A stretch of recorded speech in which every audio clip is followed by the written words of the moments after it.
പിന്നെ രണ്ടാമത്തെ കാര്യം, കുറച്ച് തിരക്കായിരുന്നു. ഒരു കല്യാണത്തിൻ്റെ വിഷയവുമായി ബന്ധപ്പെട്ട് കുറേ കാര്യങ്ങൾ ചെയ്യാനുണ്ടായിരുന്നു. അങ്ങനെ അതിന് കുറേ തിരക്ക്, എങ്ങനെ തിരക്കോട് തിരക്കായിരുന്നു. തൊണ്ടയൊന്നും അത്രയ്ക്ക് അങ്ങോട്ട് പോരാ. ഇവിടുത്തെ കാലാവസ്ഥ അങ്ങനെ ആയതുകൊണ്ടാണ് തൊണ്ടയടപ്പും കാര്യങ്ങളൊക്കെ ഇടയ്ക്കിടയ്ക്ക് സംഭവിക്കുന്നത്. ഓ, ഞങ്ങൾ വിശ്വസിച്ചു ചേച്ചി, വിശ്വസിച്ച്. തൊണ്ടവേദന ഒക്കെ കാലാവസ്ഥ മാറിയത് കൊണ്ടുള്ളതാണ്, അല്ലാതെ നിങ്ങൾ ഉദ്ദേശിക്കുന്ന മുട്ടൂത്തി അല്ല കേട്ടോ. മുട്ടൂത്തി കുർബാനല്ല, ഇത് വേറെ. ഓക്കെ, അപ്പൊ ഇനിയും ഒരു വിവാഹം കഴിക്കാൻ പോവുകയാണോ എന്നൊരു ഡൗട്ട് ആളുകൾ. അലക്സ് ഫ്രാൻസിസ് പിന്നെ അങ്ങനെ കിടക്കുക. അപ്പൊ അടുത്ത വിവാഹത്തിനുള്ള തയ്യാറെടുപ്പിലാണ് ചാച്ചി, കൊതച്ചാച്ചി. ഓക്കെ, അപ്പൊ തൊണ്ടവേദന എന്തുകൊണ്ടാ മനസ്സിലായിട്ടുണ്ടാവും. ഓക്കെ, ഈ വീഡിയോ വളരെ ഇമ്പോർട്ടൻ്റ് ആയിട്ടുള്ള വീഡിയോ ആണ്, ആരും സ്കിപ്പ് ചെയ്യരുത്. ഇസ്രായേൽ എന്ന് പറയുന്ന ആ രാജ്യത്ത് ഇനി മുതൽ ബാങ്ക് വിളി പബ്ലിക്കായിട്ട് വിളിക്കാൻ പാടില്ല എന്നുള്ള ഒരു നിയമം വന്നു. അതെന്തുകൊണ്ടാണെന്ന് വെച്ചിട്ടുണ്ടെങ്കിൽ അവിടെ യുദ്ധാന്തരീക്ഷമായതുകൊണ്ടാണ്. പക്ഷെ ചേച്ചി ഇതിനെ വേറൊരു രീതിയിലേക്ക് മാറ്റിയിട്ടുണ്ട്. എന്തായാലും ഒന്ന് കേൾക്കാം, കുറച്ച് പറയാനുണ്ട്. നിങ്ങൾ വല്ല അറിഞ്ഞായിരുന്നോ? നിങ്ങൾ വല്ല കേട്ടായിരുന്നോ? നമ്മുടെ ആരാണ്ടപ്പനെ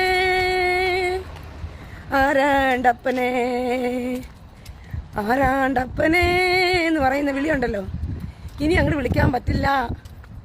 ഇനി ആരാണ്ടപ്പനെയൊന്നും ഇസ്രായേലില് കോളാമ്പി വെച്ച് കൂവി വിളിക്കുന്നത് നിർത്താൻ തീരുമാനിച്ചു. അങ്ങ് തീരുമാനിച്ചു. ഇവിടെ ഇവർ ഏത് മതവിശ്വാസിയാണെന്ന് എനിക്കറിയില്ല. കാരണം എന്താ വെച്ചാൽ ക്രിസ്ത്യൻസിനോട് ഒരിക്കലും മറ്റുള്ള മതങ്ങളെ അവഹേളിക്കരുത് എന്നുള്ള ഒരു കാര്യം പറഞ്ഞിട്ടുണ്ട്, ഒരിക്കലും അവഹേളിക്കാൻ പറഞ്ഞിട്ടില്ല. ഇവർ ഏത് വിശ്വാസിയാണെന്ന് എനിക്കറിയില്ല. ഇവര് നിരന്തരമായിട്ട് ഇസ്ലാം മത വിരോധിയായിട്ട് ജീവിക്കുന്ന ഒരാളാണ്. എന്നാൽ ഇവരെ കയറി മാന്താനോ ചൊറിയാനോ ഇസ്ലാമിൽ പറഞ്ഞ ആരും തയ്യാറുമല്ല, ആരും ചെയ്യുന്നില്ല. കാരണം ഒന്നാമത്തെ കാരണം, ഇവരെ കയറി ചൊറിഞ്ഞാൽ നമ്മുടെ ദേഹത്ത് എന്താവും? അമേധ്യാവും. അമേധ്യം അണക്കും, പക്ഷെ ഇവരെ അമേധ്യം നക്കും, വേറെ കുഴപ്പമൊന്നുമില്ല. ഓക്കെ, അപ്പൊ ആ രാജ്യത്ത് ആ ഒരു യുദ്ധാന്തരീക്ഷം ആയതുകൊണ്ടാണ് കോളാമ്പിയിലൂടെയുള്ള ആ ഒരു സംഭവം അല്ലെ അത് അവസാനിപ്പിച്ചത്. അതെന്തുകൊണ്ടാ വെച്ചാൽ യുദ്ധാന്തരീക്ഷം ആയതുകൊണ്ട് മാത്രമാണ്. ഇവരതിനെ വേറൊരു വർഗീയ രീതിയിലേക്ക് മാറ്റിയെടുത്തിട്ടുണ്ട്. അതായത് ഈ ഒരു വീഡിയോന്റെ അടിയിൽ വന്ന ഒരു പർട്ടിക്കുലർ കമന്റ് ഉണ്ട്, കേരളത്തിലുള്ള ഇത് വി കെ ബൈജു ആണ് കേട്ടോ പരമാവധി ഷെയർ ചെയ്യാറ്. കാരണം മുസ്ലിം വിരുദ്ധത ഏറ്റവും കൂടുതലുള്ള സംഖ്യകൾക്കാണല്ലോ ഇവിടെ. അപ്പോൾ ഈ വീഡിയോന്റെ അടിയിൽ വന്ന കമന്റ് എന്താ വെച്ചിട്ടുണ്ടെങ്കിൽ, ഇന്ത്യയിലും നമ്മൾ നടപ്പിലാക്കണം, കേരളത്തിൽ വലിയ സ്വൈര്യക്കേടാണ് ഈ ഒരു ബാങ്ക് വിളി എന്നൊക്കെയാണ് ഇവർ പറഞ്ഞുകൊണ്ടിരിക്കുന്നത്. ഓക്കെ, അത് ഈ കേരളത്തെ കുറിച്ചിട്ടോ ഈ മഹാരാജ്യത്തെ കുറിച്ചോ ഒന്നും അറിയാത്തത് കൊണ്ടാണ്. ഒരു കാലത്ത് എല്ലാവരുടെ വീട്ടിലും ക്ലോക്ക് ഉണ്ടായിരുന്നോ? ഇല്ലായിരുന്നു അല്ലെ. കൃത്യമായിട്ട് ഓരോ ബാങ്ക് വിളിയും ഓരോ സമയങ്ങളായിരുന്നു. ഇവിടെയുള്ള ഹിന്ദുവും മുസൽമാനും ക്രിസ്ത്യനും ഒക്കെ സമയം അറിയാൻ പോലും ഉപയോഗിച്ചിരുന്ന ഒരു കാര്യം ബാങ്ക് വിളിയായിരുന്നു എന്നുള്ളതാണ്. വിശ്വാസികളായ ആളുകളെ ഒരു ക്ഷണിക്കുന്ന ഒരു കോൾ എന്ന് പറയുന്നതിനെ. ഓക്കെ, ആ ഒരു സംഭവത്തിനെയാണ് വേറൊരു രീതിയിലേക്ക് നമ്മുടെ ഗൗതം റീന ചേച്ചി മാറ്റിയെടുക്കുന്നത്. ഓക്കെ, ഇപ്പൊ ഞാൻ ഔട്ട്ഡോറിലായതുകൊണ്ട് എനിക്ക് ഗൗതം ചേച്ചി പറയുന്ന രീതിയിൽ എന്നെ മറുപടി പറയാൻ കഴിയില്ല. അപ്പുറത്തിപ്പുറത്തൊക്കെ ആൾക്കാരുണ്ടോ, നമ്മളും നല്ലപോലെയൊക്കെ ജീവിക്കുന്ന ആളുകളാ. ഗൗതം ചേച്ചിയുടെ അതേ മാതൃകയിൽ കാറിന്റെ അകത്തിരുന്ന് സംസാരിക്കാൻ കഴിയില്ല. അതതിന്റെ ഉള്ളിൽ കിടക്കുള്ളൂ, ഇത് പുറത്തേക്ക് എത്തും. ജനങ്ങളെല്ലാവരും നമ്മുടെ ചാനൽ കാണാൻ തുടങ്ങിയിട്ടില്ല. നാട്ടുകാർക്ക് കുറച്ച് ആൾക്കാരൊക്കെ അറിയുള്ളൂ നമ്മുടെ ഈ ചാനലിനെ കുറിച്ചിട്ട്. അതുകൊണ്ടാണ്, വേറെ ഒന്നും വിചാരിക്കേണ്ട. മറുപടി കൊടുക്കാൻ നല്ല ആഗ്രഹമുണ്ട്, നിർവാഹമില്ല ഇപ്പോ, അതുകൊണ്ടാ. സ്വന്തം അപ്പനെ വിളിച്ചാൽ മതി, ആറാണ്ടപ്പനെ വിളിക്കണ്ട എന്നുള്ള തീരുമാനം ഇസ്രായേൽ എടുത്തു. അങ്ങ് ഞാൻ പറഞ്ഞ പോലെ മനസ്സിലായോ? മനസ്സിലായില്ല അല്ലേ? ഓക്കെ, ഇസ്രായേൽ തീരുമാനിച്ചു, ഗൗതം ചേച്ചി ഇനി മുതൽ സ്വന്തം അപ്പനെ വിളിച്ചാൽ മതി. സ്വന്തം അപ്പനെ വിളിച്ചാൽ മതി എന്നുള്ളൊരു നിയമം വരുമ്പോൾ ഗൗതം ചേച്ചി റോട്ടിലേക്ക് ഇറങ്ങി ഇങ്ങനെ അട്ടം നോക്കി ഇരിക്കേണ്ടി വരും. കാണുന്നവര് മുഴുവൻ അതാണോ എൻ്റെ അച്ഛൻ, ഇതാണോ എൻ്റെ അച്ഛൻ എന്ന് പറഞ്ഞുകൊണ്ടേ അതാണ് ചേച്ചിക്ക് ഇപ്പൊ ആ ഒരു വിഷമമുള്ളത് കേട്ടോ. അതുകൊണ്ടാണ് ആ ബാങ്ക് വിളിയെ ഈ രീതിയിലേക്ക് മാറ്റിയെടുക്കുന്നത്. സത്യത്തില് പല തന്തൊക്കെ പറഞ്ഞത് ആരാണെന്ന് നമുക്ക് വ്യക്തമായിട്ട് അറിയാം.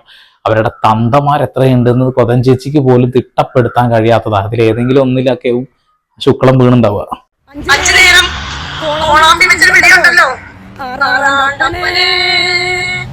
എന്റെ ആറാണ്ടപ്പനെ ആരാണ്ടോരപ്പനെയാണ് നമുക്ക് ധാരാളമായി കിട്ടിയത് എന്ന് പറഞ്ഞുകൊണ്ട് നാട്ടാരെ മുഴുവനെയും വിളിച്ചു പോകുന്ന മാനവരിൽ മഹാനായ കാമഭ്രാന്തന്റെ ലീലാവിലാസങ്ങൾ ഇനി കോളാമ്പി കൊണ്ട് വിളിച്ചു പോവാൻ പാടില്ല എന്ന് ബെന്യാമിൻ നെതന്യാഹു, നമ്മുടെ പുലിക്കുട്ടി, നമ്മുടെ സിംഹക്കുട്ടി ബെൻഗുർ അങ്ങ് തീരുമാനിച്ചു.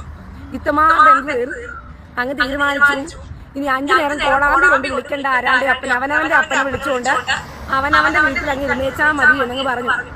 ഞാൻ ആരാണ്ടോ അപ്പൻ ഉണ്ടായതാണ് എന്ന് പറയാനായിട്ട് 5 നേരം കോളാമ്പി എടുത്തുകൊണ്ട് നാട്ടുകാരെ മുഴുവൻ ഈ ഉറക്കം കെടുത്തേണ്ട വല്ല കാര്യമുണ്ടോ? ഇല്ലല്ലോ.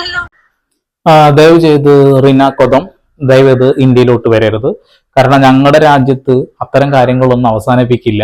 ഞങ്ങളുടെ രാജ്യത്ത് കൃത്യമായിട്ട് ബാങ്ക് വിളിയിലും അമ്പലത്തിൽ നിന്നുള്ള രാമായണ കാലഘട്ടത്തിലുള്ള ആ ഒരു എല്ലാ കാര്യങ്ങളും ഞങ്ങൾ അതുപോലെ തന്നെ കൊണ്ടു നടക്കും. അതിനപ്പുറത്തേക്ക് ഒന്നും ചിന്തിച്ചിട്ട് കാര്യമില്ല. കൊതം അവിടെ വിറ്റ് കൊത ചേച്ചി അവിടെ മുട്ടുകുത്തി അതും ചെയ്ത്, ഇപ്പൊ തൊണ്ടവേദന അല്ലേ, അതും ചെയ്ത് അവിടെ ഇരി, ഇങ്ങോട്ടൊന്നും വരണ്ട കേട്ടോ. ഓക്കെ, ആരാന്റെ അപ്പന് എന്ന് പറയുന്ന ആ ഒരു വിളി ഉണ്ടല്ലോ, അത് നിന്റെ അമ്മ നിന്റെ അച്ഛനെ വിളിക്കുന്നതാണ് കേട്ടോ. കാരണം എന്താ വെച്ചിട്ടുണ്ടെങ്കിൽ നിന്റെ അച്ഛൻ ആരാന്ന് അറിയില്ല മമ്മിജിക്ക്.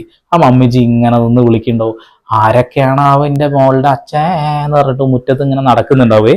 അതുകൊണ്ടാണ് ഈ ഒരു സ്ത്രീക്ക് ഈ വർഗീയ വിഷവാദിയായിട്ടുള്ള വർഗീയ വിദ്വേഷങ്ങൾ മാത്രം സംസാരിക്കുന്ന ചാണകപ്പുഴുവായിട്ടുള്ള കൊത അമേദ്യ ചേച്ചി ഇമാതിരി ഊളത്തരം പറയുന്നത്. നാട്ടിലെ ഞാനാണെങ്കിലുണ്ടല്ലോ, നാട്ടിൽ ഈ പാരഡി ഗാനങ്ങളുണ്ടല്ലോ, നാട്ടിൽ പിള്ളേർ പാരഡി പാടാറുണ്ട്. ഞാൻ സത്യത്തിൽ ഇടയ്ക്കായിട്ട് ആ പാരഡി കേട്ടത്. അപ്പൊ ഞാൻ ആ പാരഡി കേട്ടപ്പോഴാണ് എനിക്ക് മനസ്സിലായത് തൂറാനുണ്ടായ കഥ എങ്ങനെയാണ് ഉണ്ടായത് എന്നുള്ളത് എനിക്ക് പിന്നീടാണ് മനസ്സിലായത്. തൂറാനുണ്ടായ കഥ നിങ്ങൾക്ക് അറിയണോ? ഈ തൂറാനുണ്ടായ കഥ എങ്ങനെയാണെന്ന് നിങ്ങൾക്ക് അറിയണമെങ്കിൽ ഞാൻ അത് നിങ്ങൾക്ക് കേൾപ്പിക്കാം. അതെനിക്കറിയാം. ഞങ്ങൾക്ക് എല്ലാവർക്കും തൂറാൻ ഉണ്ടാവുന്നത് നിന്റെ മുഖം കാണുമ്പോഴാണ്. ഞങ്ങൾ അങ്ങനെ തൂറും, നീ അതൊരു പ്ലേറ്റിലോ എന്തെങ്കിലുമൊക്കെ ആക്കിയെടുത്ത് ഇങ്ങനെ ഇങ്ങനെ ഇങ്ങനെ സേവിച്ചുകൊണ്ടേയിരിക്കും. അങ്ങനെയാണ് തൂറാൻ ഉണ്ടായിട്ടുള്ളത്. ഏതൊരു മതത്തെയും നമ്മൾ സ്നേഹിക്കുക എന്നുള്ള ഒരു കാര്യം എല്ലാ മതവും പറയുമ്പോൾ ഇവരൊരു മതത്തിലും പെടാത്ത തീട്ട മതം എന്നൊരു മതവുമായിട്ട് നടക്കുന്ന ഒരു സ്ത്രീയാണ്. എനിക്ക് കൃത്യമായിട്ട് അവർ പറഞ്ഞ അതേ രീതിയിൽ മറുപടി പറയാൻ അറിയാം. പക്ഷെ ഒരിക്കലും ഞാൻ ആ മതത്തിൽ വിശ്വസിക്കുന്ന ആളുകൾ അവഹേളിക്കാൻ പാടില്ലല്ലോ എന്നൊരൊറ്റ കാരണം കൊണ്ടാണ് അവർ വിശ്വസിക്കുന്ന മതത്തെ ഈ ഒരു രീതിയിൽ വൃത്തികേടുകൾ പറയാതിരിക്കുന്നത്. ഓക്കെ, തൂറാൻ ഞങ്ങൾക്ക് മുട്ടുന്നത് നിന്റെ മുഖം കണ്ടിട്ട് തന്നെയാണ്, അതിലൊരു സംശയവും വേണ്ട. അയ്യോ, അതിന് തുടക്കം എന്താ? മമ്മദ് കോയ കടലിൽ തൂറാൻ പോയപ്പോൾ മാനത്തെ കൂറികളൊന്നായി കൈകൊട്ടി പാടി ആഹാ മുക്കിത്തൂറ് മുക്കിത്തൂറ് മുക്കിത്തൂറ് മുക്കിത്തൂറ് മുക്കിത്തൂറ് മുക്കിത്തൂറ് ആഹാ മുക്കിത്തൂറ് മുക്കിത്തൂറ് മുക്കിത്തൂറ് മുക്കിത്തൂറ് മുക്കിത്തൂറ് മുക്കിത്തൂറ്. ഓക്കെ, കേട്ടല്ലോ. ചേച്ചിയുടെ ഏറ്റവും ഇഷ്ടപ്പെട്ട വിഭവം, VK ബൈജുവിന് ഏറ്റവും ഇഷ്ടപ്പെട്ട വിഭവം അമേദ്യം. അത് ആരൊക്കെ എവിടെയെങ്കിലുമൊക്കെ ട്രെയിലർ ട്രാക്കിന്റെ അവിടെ ഇരിക്കുന്ന കാണുമ്പോൾ UP യിലാണ് അവർക്ക് കൂടുതൽ ഇഷ്ടം, BJP ഭയങ്കര ഇഷ്ടം.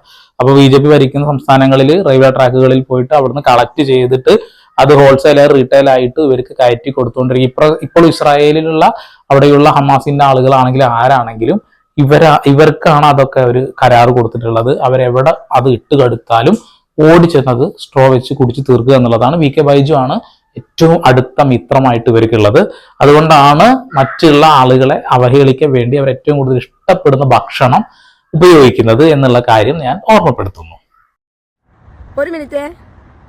സതീഷ് നാരായണന്റെ അമ്മയുടെ താഴെ വന്നു ആരോ പൊളിച്ച കഥ വന്ന് പറയുകയാണ്. സതീഷ് നാരായണന്റെ താഴെ വന്ന് അമ്മയുടെ താഴെ വന്ന് ആരാണ് സതീഷ് നാരായൺ പൊളിച്ചത്? ഏതോ ഒരു ആൺകുട്ടി വന്ന് സതീഷ് നാരായണന്റെ അമ്മയുടെ താഴെ വന്ന് പൊളിച്ചു കൊടുത്തു എന്ന്. കൊതമാണോ? കൊതം പൊളിച്ചിട്ട് എന്നാ ചെയ്തു സതീഷ് നാരായൺ? അമ്മയുടെ കൊതം ഇപ്പൊ കീറി സർജറിക്ക് കൊടുത്തിരിക്കുവാണോ? അയ്യടാ സതീഷ് നാരായണനെ, കൂടുതൽ നീ കോയക്ക് നിന്റെ അമ്മയുടെ കൊതം കൊണ്ട് കൊടുത്ത കഥ ഇവിടെ വന്ന് പറയരുത്. നിന്റെ അമ്മയുടെ കൊതം ആരാണ്ടൊക്കെയോ പൊളിച്ചിട്ടുണ്ടെങ്കിൽ അവൻ ആൺകുട്ടിയാണെന്ന് നീ പറയണമെന്നുണ്ടെങ്കിൽ നീ പക്ക ഗുണ്ടനായതുകൊണ്ടല്ലേ? അല്ലെങ്കിൽ നീ പറയുമോ കോയ? സതീഷ് നാരായൺ എന്ന് പറയുന്ന കോയ, സുഡാപ്പി വെർഷനിലിരിക്കുന്ന കോയ, നിന്റെ അമ്മയുടെ കൊതത്തിനകത്ത് കയറി ഏതവനോ പൊളിച്ചുകൊണ്ട് പോയ കഥ എനിക്ക് വന്ന് കമന്റ് ഇടുവോ? നീ അത്രയ്ക്കും വലിയൊരു ഗുണ്ടനാണെന്ന് നീ തെളിയിക്കാനായിട്ട് ഇത്ര കഷ്ടപ്പെട്ട് നീ കമന്റ് ഇടണ്ടായിരുന്നു. കേട്ടില്ലേ? ഈ കൊതം ചേച്ചിയുടെ പ്രത്യേകത എന്താ വെച്ചിട്ടുണ്ടെങ്കിൽ സ്വന്തം അമ്മ കൊതം കൊടുക്കലാണ് ജോലി, ഇവർക്കും കൊതം കൊടുക്കൽ തന്നെയാണ് ഇസ്രായേലും ജോലി. അപ്പൊ ആ ഒരു ജോലിയാണ് മറ്റുള്ള ആളുകൾക്ക് ഇവർ സജസ്റ്റ് ചെയ്തുകൊണ്ടിരിക്കുക. ഇപ്പൊ ഒരു ഹൈന്ദവനായിട്ടുള്ള ഒരു നല്ല മനുഷ്യൻ അവര് മുസ്ലിങ്ങളെ തീവ്രമായിട്ട് ആക്രമിക്കുന്നത് കണ്ടപ്പോൾ സഹിക്കാൻ വയ്യാതെ ഒരു കമന്റ് ഇട്ടത്. ആ കമന്റിനാണ് അവർ മറുപടി കൊടുത്തിട്ടുള്ളത്. ദയവ് ചെയ്തിട്ട് എനിക്ക് പറയാനുള്ളത് എന്ന് വെച്ചിട്ടുണ്ടെങ്കിൽ ഇവരുടെ വീഡിയോന്റെ അടിയിൽ പോയിട്ട് കമന്റുകൾ ഇടല്ലേ. നിങ്ങൾ ആ വീഡിയോക്ക് അല്ല അടിപൊളിയായിട്ട് മറുപടി വേറൊരു വീഡിയോ ഒക്കെ ചെയ്യുക. അത് അവരിലേക്ക് എത്തട്ടെ, അങ്ങനെ അവർ കാണട്ടെ. അല്ലാതെ അവരുടെ വീടിന്റെ അടി പോയിട്ട് കമന്റ് ഇട്ട് കൊടുത്തിട്ട് അവരെ പൊന്തിക്കേണ്ട കാര്യമൊന്നും ആർക്കില്ല. അത് വിറ്റ് ജീവിക്കുന്ന ഒരാളാണേ. അപ്പോൾ വർഗീയത വിൽക്കുമ്പോൾ ഏറ്റവും കൂടുതൽ കുറെ ഹിന്ദുക്കൾക്ക് ഇഷ്ടപ്പെടുന്നു. ഏതാണ് ഹിന്ദുക്കൾ? RSSകാർക്ക്. കാരണം എന്താണെന്നറിയോ? ഒരു മുസ്ലിങ്ങളെയാണ് ഈ സ്ത്രീ അവഹേളിക്കുന്നത് എന്നുള്ള കാര്യമാണ്. ഓക്കെ, മാഹിൻ എന്ന് പറയുന്ന ഈ യൂട്യൂബറിന്റെ വീട്ടുകാരൊക്കെ വളരെ വൃത്തിയായിട്ട രീതിയിൽ സംസാരിച്ചിട്ടുണ്ടായിരുന്നു ഈ സ്ത്രീ. സത്യത്തിൽ അവർ രണ്ടുപേരും അങ്ങോട്ടും ഇങ്ങോട്ടും ഒരു ബന്ധമില്ല, ഒരു പരിചയമില്ല. ആരോ പറഞ്ഞത് കേട്ടിട്ടാണ് കൊതച്ചേച്ചി എന്ത് പറയുന്നത്, മാഹിനെ ആ ഒരു വൃത്തിയായിട്ട രീതിയിൽ സമീപിക്കുന്നത്. അതിനൊരു മറുപടി ഇപ്പൊ ഈ വീഡിയോയിലും കുത്തിക്കയറ്റിട്ടുണ്ട്. എല്ലാ വീഡിയോയിലും തേഞ്ഞൊട്ടാൻ വേണ്ടിയിട്ട് തന്നെ ഇതിലും കൊടുത്തിട്ടുണ്ട്. എന്റെ കൈ കിട്ടിയിരുന്നെങ്കിൽ അവന്റെ കാരണം ഞാൻ അടിച്ച് പൊളിക്കുമെങ്കിൽ പൊളിക്കുക തന്നെ ചെയ്യും. പക്ഷെ അവൻ പേടിത്തൊണ്ടനായതുകൊണ്ട് അവൻ എന്ത് ചെയ്തു? ഒളിച്ചും പാത്തും ആരെയും കാണാതെ ഒരു 2 മിനിറ്റ് ഷോർട്സ് എടുത്തോണ്ട് വന്നിട്ട് കുണുകുണുകുണു ഷോർട്സിനകത്ത് വന്ന് വീരസ്ഥം കാണിച്ചോണ്ട് വന്ന് അത് റീലിട്ട് കളിക്കുന്ന മമ്മദ് കോയയുടെ സെയിം സുഡാപ്പിയുടെ കൊതം കൊടുപ്പല്ലേ അവൻ കാണിച്ചിട്ട് പോയേ.